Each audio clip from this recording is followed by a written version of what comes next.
la mañana de hoy, lunes 20 de diciembre del 2021.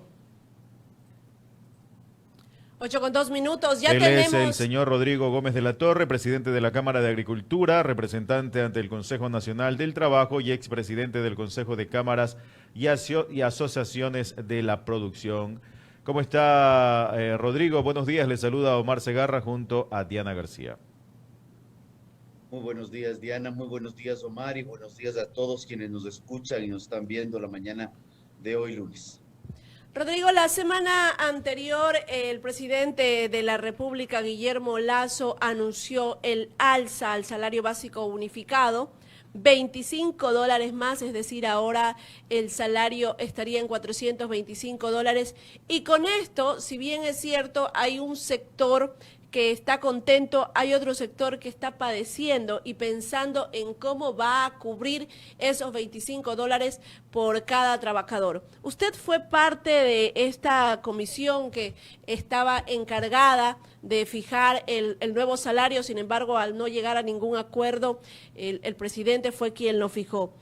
Sabemos que según lo que se ha pronunciado hasta el momento, el sector agrícola, el sector pecuario, se encuentra preocupado por el impacto que puede tener este alza en los trabajadores, en los productores, tanto pequeños como grandes productores. Al respecto de esto, cuéntenos un poco más. Gracias. Y quiero comenzar con lo que usted acaba de aseverar, primeramente, que el presidente ya decretó el alza. Es así, es un alza ya decretada, pese a que, más allá del anuncio del presidente, el decreto ejecutivo lo que determina es que lo que ha dicho el presidente es una propuesta y que ésta sea puesta a consideración del Consejo. De hecho, el día de hoy nos vamos a reunir, nos vamos a encontrar nuevamente, en donde más allá de aceptar o no aceptar, yo creo que ya es un hecho consumado. Otro tema, y perdón que voy a tener que decirle, usted se está olvidando de alguien y de un sector del más importante y el que es mayoritario. Usted ha hecho mención claramente que hay un sector que está contento, el de los trabajadores. Usted ha hecho mención que hay un sector que está preocupado, el de los empleadores, porque tienen que ver de dónde pagar cuando el salario no se paga por decreto. Pero hay la gran mayoría de ecuatorianos, de los cuales todos nos estamos olvidando, que son quienes no tienen empleo. 7 de cada 10 ecuatorianos no tienen empleo, cerca de 6 millones de personas, y ellos probablemente son los que más comprometido verán el conseguir un empleo en este 2022, que ahí es donde deberíamos estar apuntando, no solamente a un tema de salarios.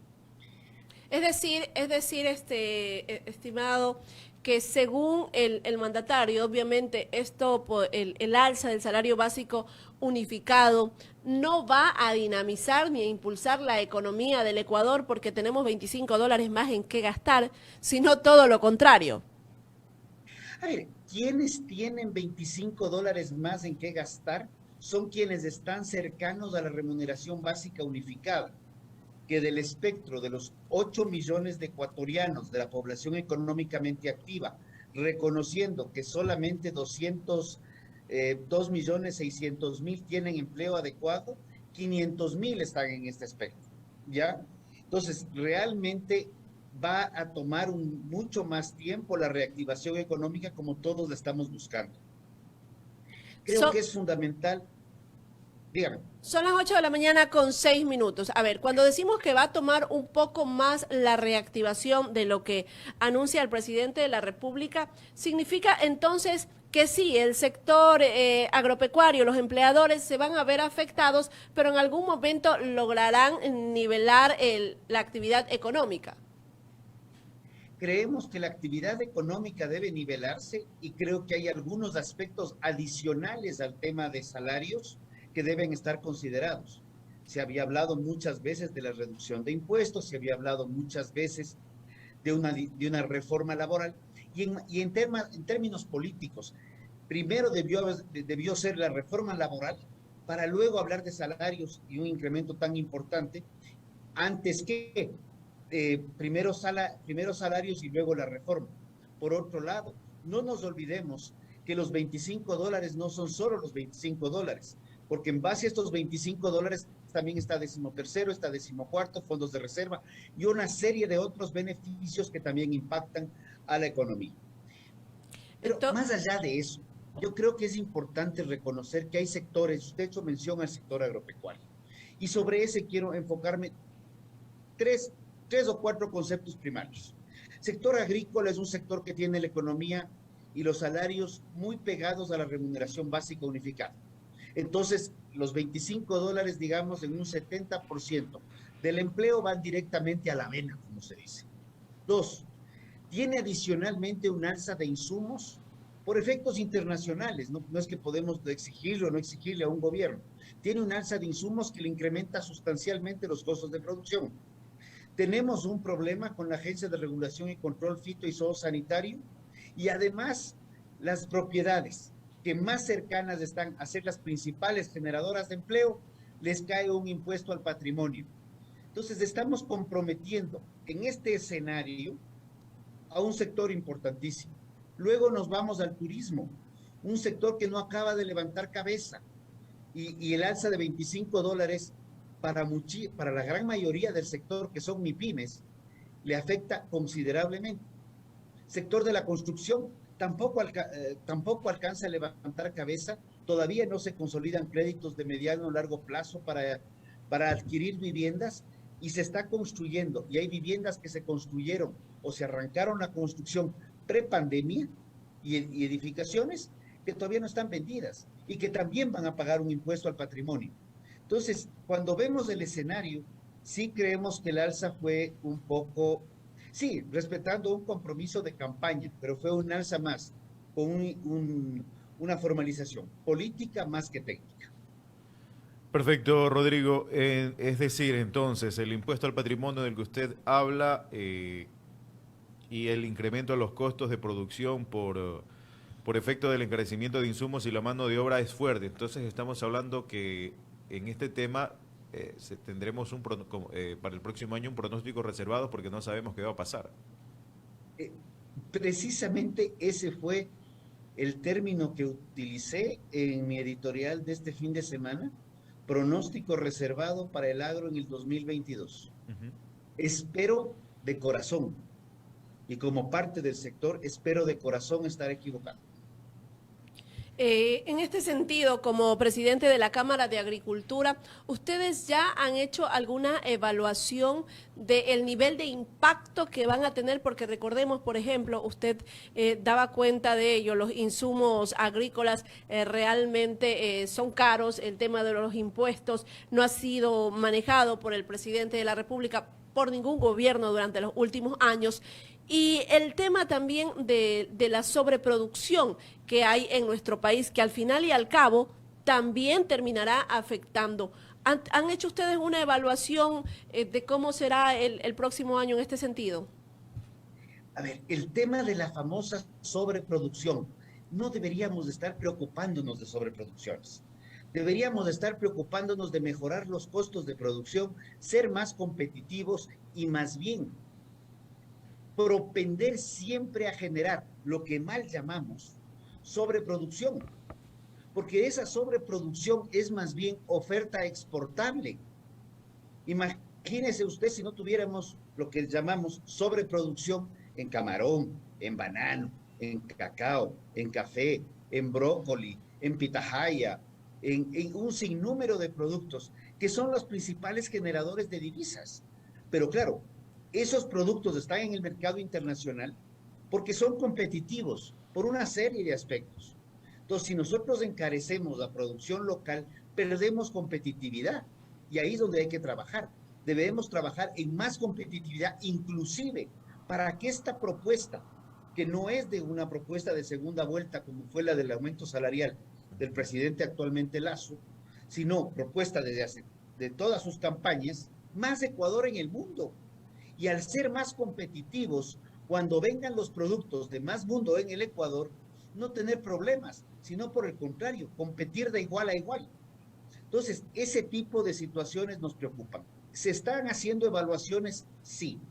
Dentro del marco del costo total de producción en el sector agropecuario, el rubro salarios representa entre un 40 a un 60% del costo total de producción. Entonces, cuando usted le pone un alza importante a ese rubro que tiene un peso tan grande en el costo de producción, la cosa se pone muy cuesta arriba. Porque Sí. hay otros sectores, por ejemplo, sector, no quisiera dar nombres para no creer, pero hay otros sectores que tienen que ver más con talento humano, más que con mano de obra, y más bien son altamente productivos con poquísimo personal. Entonces, esa es la gran diferencia. 8 de la mañana con 13 minutos, 8 con 13 minutos. Hablando económicamente, como usted lo decía, el problema sería no solamente el alza del salario básico unificado, sino que esto no venga acompañado de otras políticas que permitan bajar los costos de producción. Así es, así es. Necesitamos trabajar articuladamente. Y obviamente tenemos que reconocer que el caso particular del sector agrícola tiene de cajón un aspecto del cual no depende nadie, ni los productores, ni los gobiernos, ni el ser humano, vamos así de drástico, que es el factor clima. Nosotros trabajamos a campo abierto en el 95% de los casos. Hay un porcentaje pequeño que depende de lo que son que trabaja bajo invernadero. Entonces, cuando tenemos esto, tenemos factores externos, es un sector que no hablemos de protegerle, pero hablemos de no complicarle. Pensémosle al revés. Entonces, ese es un poco el planteamiento nuestro, no de ahora, sino desde hace muchos años atrás. No le compliquemos más, porque a pesar de todos los problemas que se han tenido, en la pandemia sucedió algo muy interesante. Tanto el gobierno como tal tuvo que dedicarse a ver cómo salía adelante de la pandemia. Y eso permitió que los sectores agroexportadores particularmente puedan tener sus corredores logísticos y ellos vean cómo vendían o no vendían. Ahí viene un tema importante.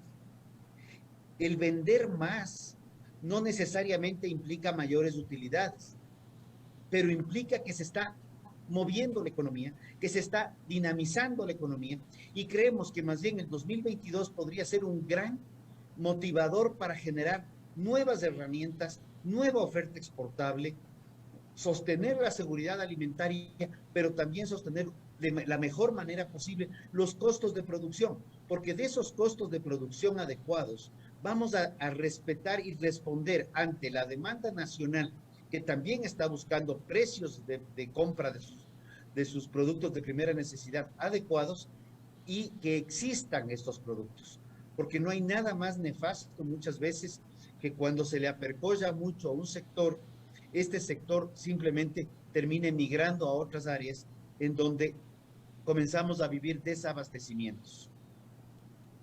Correcto, 8 de la mañana con 15 minutos en el territorio nacional. Estamos en diálogo con Rodrigo Gómez de la Torre. Rodrigo, se fundamenta la diversificación y rotación de los cultivos. Esto permite aprovechar la biodiversidad y los procesos biológicos de la tierra. Así lo explica una nota que estoy leyendo de la Organización de las Naciones Unidas para la Alimentación y la Agricultura. En esa línea, ¿Ecuador estaría preparado para tener esta oportunidad en la agricultura, que si mal no me equivoco la llaman agricultura de conservación, que se trata de un sistema de cultivo que fomenta la utilización de maquinaria en una mínima expresión? A ver, los procesos de agricultura, llámese de conservación, agricultura regenerativa o un sinnúmero de términos que se están utilizando, son completamente válidos.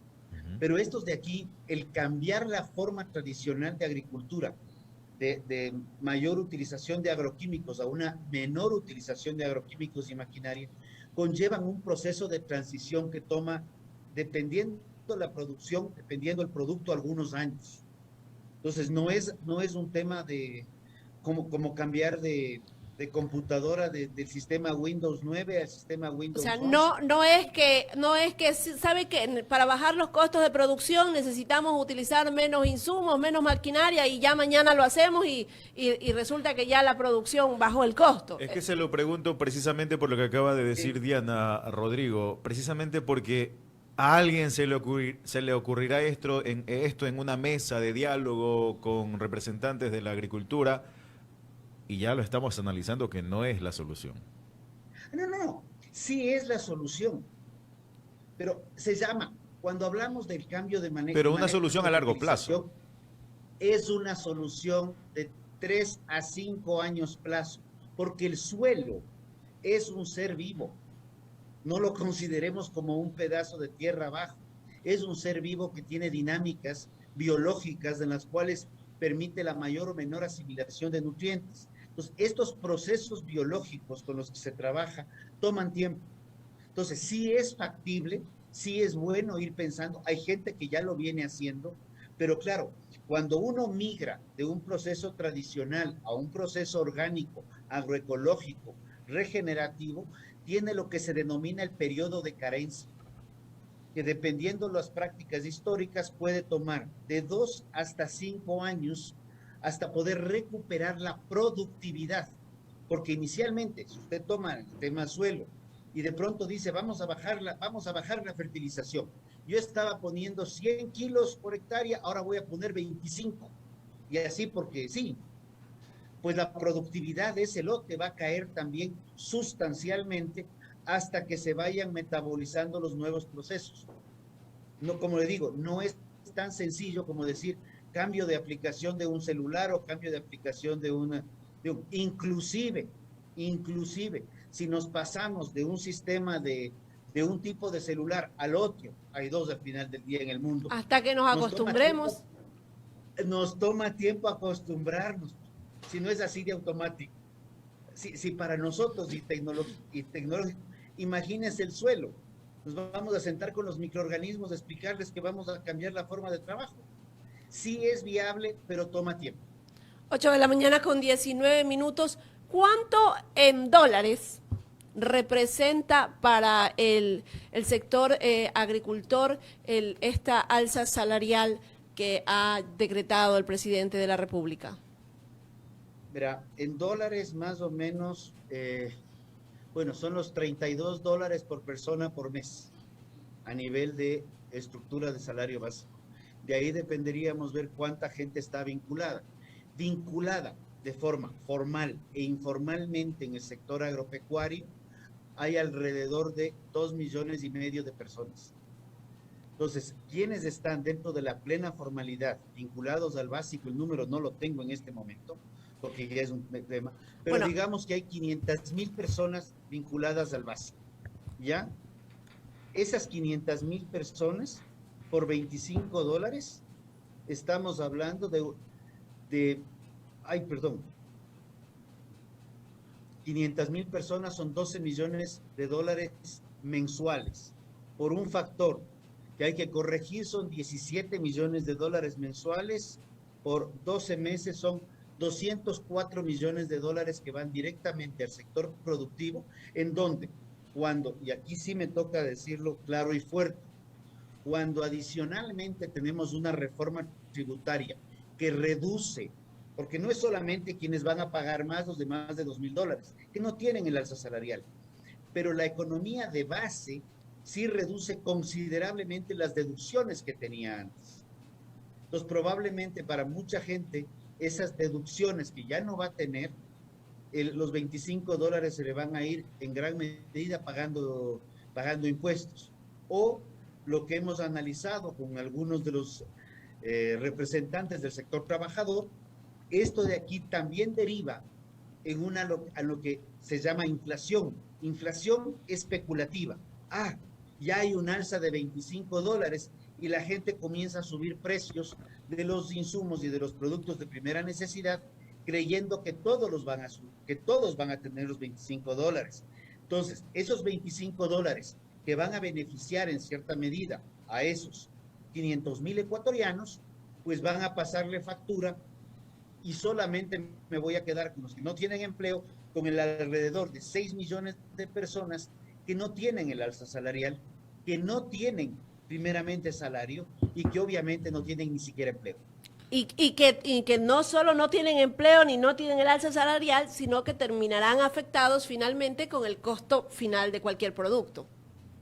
Así es, los incrementos salariales antitécnicos han demostrado ser extremadamente regresivos en materia de derechos, entendiéndose que desde el año 2014, que teníamos un 49.6% de empleo pleno en el Ecuador, al año 2019 le dejemos a un lado a la pandemia.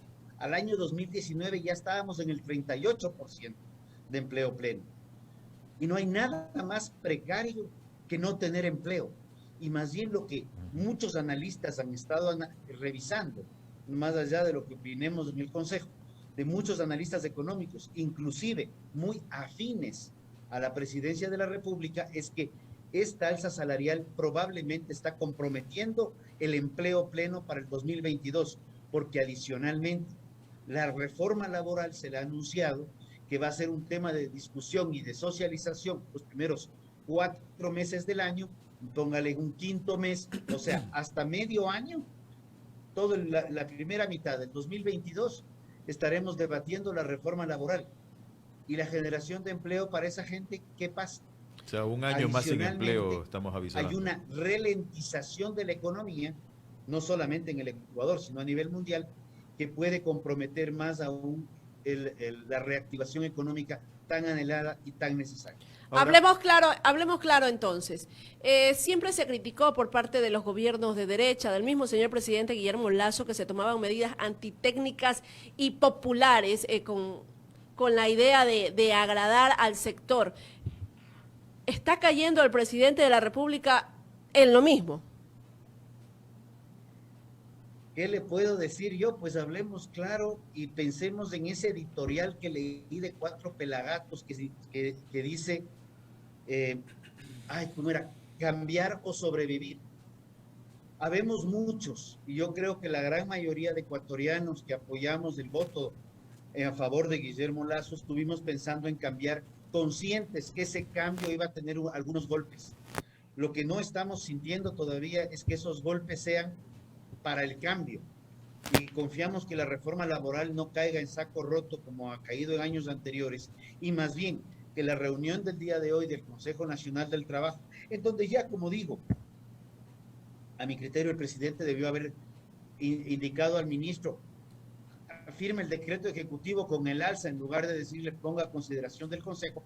Creo que debería ser un punto de partida hoy, y no me equivoco porque 20 de diciembre del 2021 sea un punto de partida para decirle al futuro y a los ecuatorianos, el Consejo Nacional del Trabajo se va a poner a la altura de buscar soluciones en materia de empleo y no estar solamente discutiendo un tema de salarios. Sí hemos avanzado muchísimo buscando soluciones, pero tenemos el problema de la Asamblea y del gobierno, que tiene a veces recelo de poner en consideración de una asamblea extremadamente populista, y no es por quienes estén ahorita, es por quienes han estado los últimos 8 años, una real reforma laboral que ajuste un código al siglo XXI y no se quede solamente pensando en qué fue el código en el siglo XIX, cuando se comenzaron a crear las ideas de la reforma laboral. Sí, precisamente usted lo acaba de decir y eso es lo que quería comentar más que consultárselo. Porque para mejorar el tema de los salarios es precisamente reformar este código laboral que tenemos y esta alza que, además de la pandemia que ha cerrado empleos, que ha cerrado plazas de trabajo, ha cerrado empresas, esta alza también se enfocaría en eso, porque habrá muchas empresas que no podrán costear este aumento de $25 para todo el 100% de sus empleados. Y en vez de dar más empleo, te quitarán 2, 3 empleados de la nómina. Correcto. Y yo creo que el formalizar, y corríjame si me estoy equivocando, Rodrigo, el formalizar la productividad por hora en el país, yo creo que ya es conveniente, ¿no? Esas novelerías de que el trabajo por hora era precarización, no sé si novelerías o ausencia de conocimiento, o tal vez quien pensó que eso funcionaba así es alguien que tal vez nunca trabajó formalmente en su vida o nunca fue, pero cosas que en la política farandulera, perdón, en la politiquería farandulera del Ecuador Me gusta el se lo término. vive constantemente. El tema ese lo pusieron en la Constitución del 2008. O sea, habría que hacer una reforma constitucional para poder restituir el trabajo por horas, del cual yo agradezco que no haya habido esas novelerías en mi época, porque yo sí pude trabajar por horas y me acomodaba los horarios de trabajo con los horarios de universidad. Los países Y del me primer ganaba mundo lo hacen. en esa época unos sucres. Y sucres del buen sentido, porque también con la otra novelería del sucre fueron a hacer unos negociados y unas vainas bien absurdas para decir que se exportaba más. Entonces yo creo que el Ecuador necesita un cambio real, necesita un cambio de mentalidad, ya dejar de creer que papá Estado es el que lo soluciona todo, cuando muchas veces papá Estado más bien ayuda a complicarlo. Es importante reconocer que nada, absolutamente nada, perdona, nada termina, ay, perdón, me acabo absolutamente nada de lo que papá Estado nos entrega es gratuito. Todo lo que papá Estado nos entrega Después viene nos con cobra. costos administrativos y financieros y nos pasa una factura espantosa. Son las 8:28. Muchísimas gracias. Hoy hemos dialogado con Rodrigo Gómez de la Torre. Así es, gracias Rodrigo. Muchísimas Esperamos. gracias a ustedes y perdón este lapsus de último minuto, pero ya sí estamos preocupados y confiemos que lo que suceda no afecte y que, como digo, en el futuro yo esté equivocado y más bien la reactivación se venga y pensemos, ya dejemos de pensar solamente en trabajadores y empleadores y comencemos a pensar en generar empleo para la gran mayoría de ecuatorianos. Muchísimas gracias. 8:29. Muchísimas gracias. Hemos dialogado con el presidente de la Cámara de Agricultura, quien nos cuenta cómo va a ser afectado el sector agricultor y, como él lo dijo, a largo plazo todos los ecuatorianos, porque en el momento en que se encarece el costo de producción, Omar, en ese momento este costo es trasladado al usuario final. ¿Y quiénes son los usuarios finales? No sé. ¿Usted? El pueblo, ¿Yo? El pueblo. Los 17 Lilibet, millones de Diana ecuatorianos. García, Omar Segarra, Giancarlos, que también está en la parte de redacción. Todos pagamos ese costo final. Es cuento eso que nos dicen, no, que los empresarios y que por aquí, que por allá, que más allá. Mentira. Al final el usuario final es el que paga. ¿Sabe que una cosita me dejó pensando de lo que nos dijo el presidente de la Cámara de Agricultura? Y es el tema de que cierto es, no está decretado el alza salarial. Está No. puesto a consideración del Consejo, que se va a reunir recién hoy. Y El si el Consejo... 22. A ver, hoy nos dijo, hoy se van a reunir. Hoy ¿No se era van a el reunir, 22? sí. Hoy se van a reunir, según nos acaba de dar a conocer. Hoy se van a reunir y resulta que si el Consejo le da la gana de decir que no, igual el presidente ya Habrá tendrá un que mandar... comunicado donde digan disculpas, no tomé en consideración Ahora sí va el decreto. consejo, ahora sí va el decreto. Bueno, 8 de la mañana con 30 esperemos. minutos.